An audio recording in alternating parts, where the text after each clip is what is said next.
Hello friends, welcome back to my channel. இன்னைக்கு நம்ம மூன்று முடிச்சு டிராமாவோட 2வது பார்ட்ல என்ன நடந்துச்சுன்னு தான் பார்க்க போறோம். இந்த டிராமா பிடிச்சவங்க எல்லாரும் பர்பிள் ஹார்ட் வந்து கீழே கமெண்ட் பண்ணுங்க. இனிமே கங்கா டிராமா கூட சேர்ந்து இந்த டிராமாவும் நம்மளோட சேனல்ல டெய்லியுமே போஸ்ட் பண்ண போறோம். ஸோ அதனால உங்களோட ஆதரவை நம்மளோட சேனலுக்கு கொடுங்க. சரி, வாங்க டிராமாக்குள்ள போகலாம்.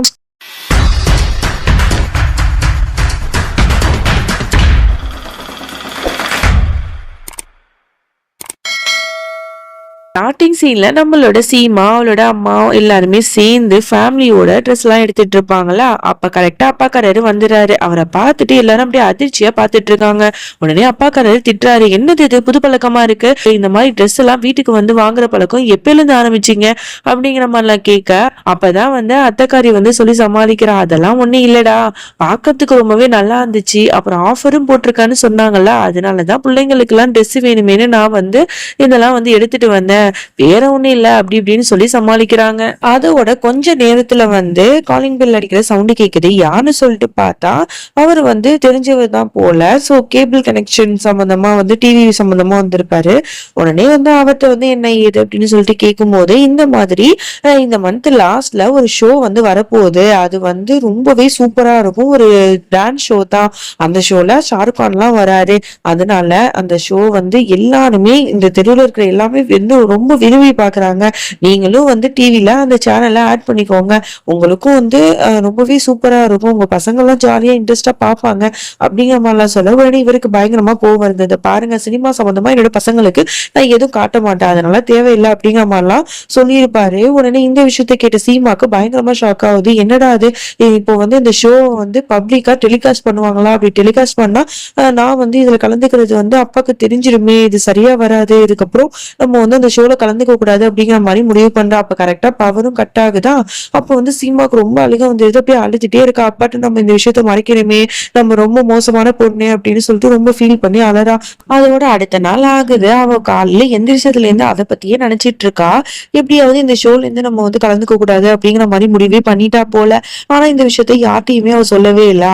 அதோட அப்பாக்காரர் சொல்றாரு, மாமா சீமா, நானே உன்னை வந்து காலேஜ்ல வந்து டிராப் பண்றேன் அப்படின்னு சொல்லிட்டு கூப்பிட்டு போறாரு. அங்க பார்த்தா அவளோட 2 ஃப்ரெண்டும் வந்துடுறாங்க. வந்துட்டு அப்படியே உளறிட்டு இருக்கா ஒருத்தவ. இந்த பாருங்க அங்கிள், உங்களுக்கு தெரியுமா, எங்களோட இந்த மாதிரி காலேஜ்ல இந்த மாதிரி ஒரு ஷோ வைக்க போறாங்க, அதுல ஷாருக் கான் எல்லாம் வராரு, நாங்க எல்லாருமே கலந்துக்க போறோம், சீமாவும் தான் அப்படிங்கிற மாதிரி சொல்லிடுறா. இதை கேட்ட அப்பாக்காரருக்கு செம்மையா கோவம் வருது. என்ன இவங்க சொல்றாங்க அப்படிங்கிற மாதிரியே பார்த்துட்டு இருக்கும் போது, அப்ப இன்னொன்னு ஃப்ரெண்டுக்காரி வந்து சமாளிச்சிடறா, நாங்க எல்லாரும் கலந்துக்கிறோம், ஆனா சீமா மட்டும் சொல்லிட்டா நான் இதுல கலந்துக்க மாட்டேன், என்னோட அப்பாவுக்கு பிடிக்காதுன்னு சொல்லிட்டு அப்படிங்கிற மாதிரி சொன்னோன்னா அவருக்கு ரொம்ப சந்தோஷமாவும் பெருமையாவும் இருக்கு. என் பொண்ணை பத்தி எனக்கு நல்லாவே தெரியும் அப்படிங்கிற மாதிரி சொல்லிட்டு பிரின்சிபாலை பாக்கிறதுக்கு போறாரு. அங்க போயிட்டு சீமாவை பத்தி விசாரிச்சா அவங்களும் வந்து சீமா ரொம்ப நல்லா படிக்கிற பொண்ணு அப்படின்னு சொல்லிட்டு பாராட்டுறாங்க. அவளும் ரொம்ப சந்தோஷமா அதெல்லாம் கேட்டுட்டு வீட்டுக்கு போயிடுறாரு. இங்க சீமாக்கு நல்லாவே புரிஞ்சிருது, அப்பாவுக்கு வந்து நான் நல்லா படிக்கணுங்கிறது தான் ஆசை, இந்த மாதிரி டான்ஸ் இந்த மாதிரி போறதெல்லாம் அவருக்கு சுத்தமா விருப்பம் இல்லை அப்படிங்கறத அவ நல்லாவே புரிஞ்சுக்கிறா. அப்புறம் கிளாஸ்ல வந்து இருக்கும் போதெல்லாம் இதை பத்தியே நினைச்சிட்டு இருக்கா. அப்புறம் அந்த அப்ளிகேஷனையும் பார்த்துட்டு இருக்கா. அதுல வந்து அவ வந்து செலக்ட் ஆயிருப்பால, அதை பார்த்துட்டே இருக்கா. அதோட கிளாஸ் முடிஞ்சதோ அப்படி நடந்து போயிட்டு இருக்கா. அதோட வந்து குப்பைத்தட்டியில வந்து அதை அப்படியே தூக்கி போட்டு விடுறா கசக்கி. இங்க வந்து அப்படியே வந்து அந்த அத்தைக்காரி வந்து சீமாவோட நிலைமையை புரிஞ்சுக்கிட்டு அவ காலேஜுக்கே வந்துடுறா. ஃப்ரெண்டுக்காரிங்கள்ட்ட எல்லாத்துட்டையும் போயிட்டு இந்த மாதிரி சீமா எங்க அப்படிங்கிற மாதிரி கேட்டா அவளை தேடி எல்லாரும் போறாங்க. இங்க சீமா வந்து ஒரு இடத்துல உட்காந்துட்டு அப்படி சோகமா வந்து அழுதுட்டு இருக்கா. அப்ப வந்து கரெக்டா அத்தைக்காரி அந்த இடத்துக்கு போயிட்டு, என்னடி சீமா, என்னாச்சு, ஏன் இப்படி இருக்க அப்படிங்கிற மாதிரிலாம் வந்து கேட்க, இந்த மாதிரி சீமா நடந்ததெல்லாம் சொல்றா. அப்பாவுக்கு வந்து நான் படிக்கணுங்கிறது ஆசை, அவருக்கு இந்த டான்ஸ் இதெல்லாம் சுத்தமா பிடிக்காது, அது மட்டும் இல்லாம அப்படியே நான் அதுல கலந்துக்கிட்டாலும் அது வந்து பப்ளிக்கா இந்த மாதிரி வந்து டிவில போடுவாங்க, இதெல்லாம் அப்பாவுக்கு தெரிஞ்சா உயிரையே விட்டுருவாரு, கண்டிப்பா நான் இதெல்லாம் பண்ண மாட்டாத்த அப்படின்னு சொல்ல, இந்த பாரு அதெல்லாம் பாத்துக்கலாம், நீ வந்து உன்னோட பிடிச்சமான ஒரு விஷயத்த நீ பண்ற, டான்ஸ் உனக்கு எந்த அளவுக்கு பிடிக்கும், எவ்வளவு உயிரா இருப்பேன்னு எனக்கு நல்லாவே தெரியும், அப்படி இருக்கும்போது கண்டிப்பா நீ இதை பண்ணிதான் ஆகணும், நான் உனக்கு சப்போர்ட்டா இருக்கேன், அது மட்டும் இல்லாம அப்பாவுக்கு எப்பவுமே வந்து தெரியாத அளவுக்கு நான் பாத்துக்கிறேன் அப்படிங்கிற மாதிரிலாம் சொல்லும் போது அவளும் ஒத்துக்கிறா. ஓகேன்னு சொல்லிட்டு 2 பேரும் கட்டி பிடிச்சிக்கிறாங்க. அதுக்கப்புறம் சீமாவோட முகமே மாறுது. என்னாச்சுன்னு கேட்டா, இந்த மாதிரி அந்த அப்ளிகேஷனை நான் வந்து குப்பைத்தொட்டியில தூக்கி போட்டேன் அப்படின்னு சொன்னோன்னே எல்லாரும் வந்து அந்த இடத்துக்கு போறாங்க. குப்பைத்தொட்டில போயிட்டு தேடிக்கிட்டே இருக்காங்க. ஆனா அந்த அப்ளிகேஷன் காணோம். எல்லாருக்கும் என்ன பண்றதுன்னே தெரியல, எங்க போயிருக்கோம் அப்படிங்கிற மாதிரி யோசிச்சுட்டு இருக்காங்க. ஒரு வழியா அந்த ஃபார்மும் கிடைச்சிருது. உடனே அது எல்லாத்தையும் எடுத்துட்டு போய் ஒருத்தவர்ட்ட போய் குடுத்து, "இத அப்ரூவ் பண்ணுங்க" அப்படின்னு சொன்னா, இந்த மாரி டைம் முடிஞ்சிருச்சு. இதெல்லாம் பண்ண முடியாது. தூக்கிட்டு போம்மா அப்படின்னு சொல்லிட்டு ரொம்ப கோவப்பட, உடனே வந்து அத்தைக்காரி ரொம்பவே கெஞ்சி பார்க்குறா. "என்னோட பொண்ணு ரொம்ப டான்ஸ் சூப்பரா ஆடுவா. தயவு செஞ்சு உதவி செய்யுங்க. அதெல்லாம் இத ஏத்துக்கோங்க. அப்ரூவ் பண்ணுங்க" அப்படிங்கிற மாரி. ஆனா, இந்த மாரி எத்தனோ பேர் வராங்க போறாங்க. எல்லாத்துக்கும் நாங்க வந்து இந்த மாரிலாம் பண்ணிட்டு இருக்க முடியுமா? அப்ப போறியா இல்லையா? அப்படின்னு சொல்லிட்டு ரொம்ப திமிரா பேச, உடனே அத்தைக்காரிக்கு செமையா கோவம் வந்துருச்சு. "என்னய்யா திமிரா பேசுற? இப்ப ஒழுங்கு மரியாதையா நீ பண்ணல. என்னோட பொண்ணுங்கள கைய பிடிச்சு இழுத்துட்டேன்னு சொல்லிட்டு உன் மேல கேஸ் போட்டுருவேன் அப்படின்னு சொல்லிட்டு மிரட்ட, உடனே வந்து பயந்துகிட்டு அவரும் வந்து சரிம்மா அப்படின்னு சொல்லிட்டு அத அப்ரூவ் பண்ணிடுவாரு. அதோட சீமா, அத்தை எல்லாரும் வீட்ல இருக்காங்கல்ல. அப்ப வந்து நெறைய மாஸ்க் எல்லாம் வந்து வச்சு விளையாண்டுட்டு இருக்காங்க. அப்ப டக்குன்னு வந்து நம்ம ரோகிணி வந்து அப்படியே மாஸ்க்க போட்டுட்டு பயம் காட்டிட்டு இருக்கா. உடனே சீமா பயந்துருவா. "ஏன்டி இப்படிலாம் பண்ணி பயம் காட்டுற?" அப்படிங்கிற மாரிலாம் சொல்லிட்டு இருப்பா. "அக்கா இதெல்லாம் ஒரு ஜாலியா இருக்கும். விளையாட்டுக்கா.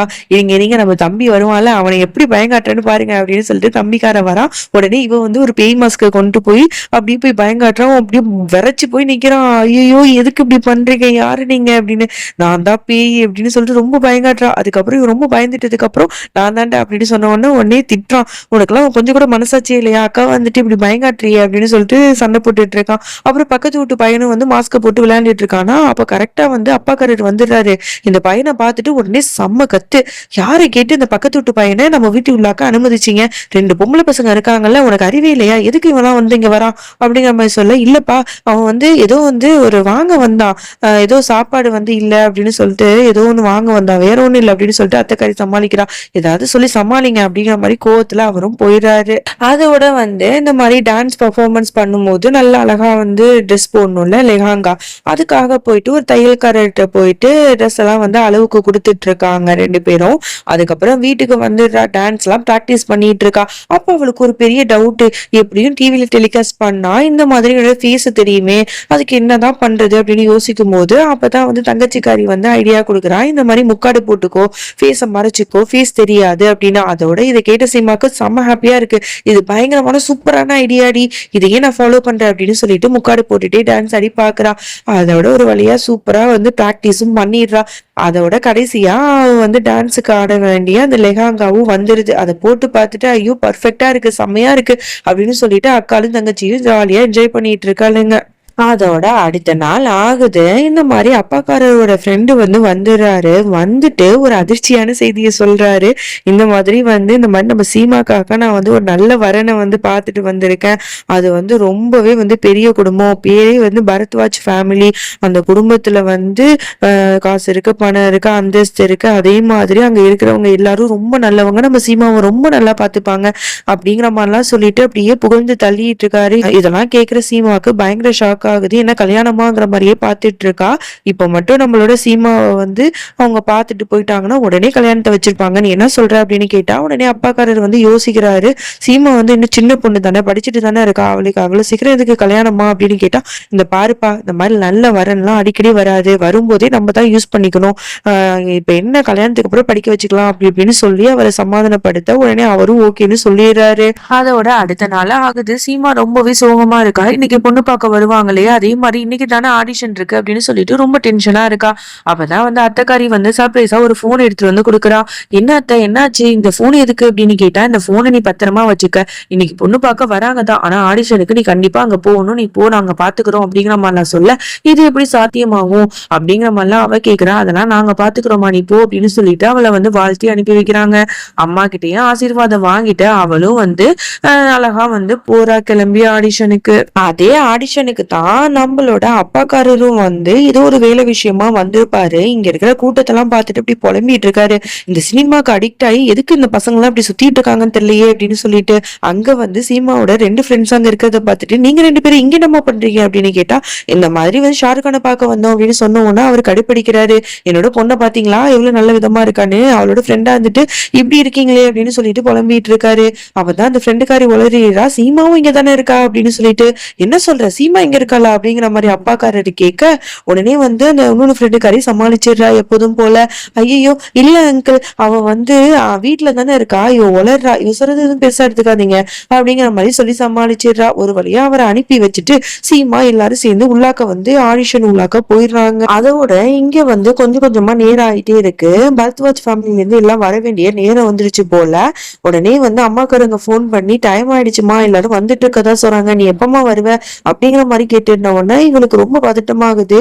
சரியா வராது, நம்ம பேசாம போயிடலாம் அப்படின்னு சொல்லிட்டு அவளோட ஃப்ரெண்ட் எல்லாம் வந்து சொல்லிட்டு இருக்கா, நான் இங்க இருந்து போறேன்னு. உடனே ஃப்ரெண்டுக்காரங்க எல்லாம் தடுக்கிறாங்க, ஏன் இப்பெல்லாம் சொல்லாதடி, உன்னோட கனவு நிஜமாக போது, இன்னும் கொஞ்ச நேரம் தான் இருக்கு, பொறுமையாரு அப்படின்னு சொன்னா, இல்ல இதுக்கு வந்து எனக்கு கொடுத்து வைக்கல போல, அதனாலதான் நான் போறேன் அப்படின்னு சொல்லிட்டு அப்படியே அழுதுட்டே போறா. இது வரைக்கும் அவ எந்த அளவுக்கு டான்ஸ் எல்லாம் பிராக்டிஸ் பண்ணிருப்பாளோ எல்லாத்தையும் நினைச்சு பார்த்துட்டு ரொம்ப சோகமா அழுதுட்டே போறா. இதோட இந்த பாட்டை நம்ம முடிச்சுக்கலாம். இதுக்கப்புறம் என்ன நடந்துச்சு அப்படின்னு சொல்லிட்டு நம்ம நாளைக்கு பார்க்கலாம். அது வரைக்கும் என்னோட காத்திருங்கள். பாய். மறக்காம சர்ப்ரைஸ் பண்ணுங்க. தேங்க்யூ.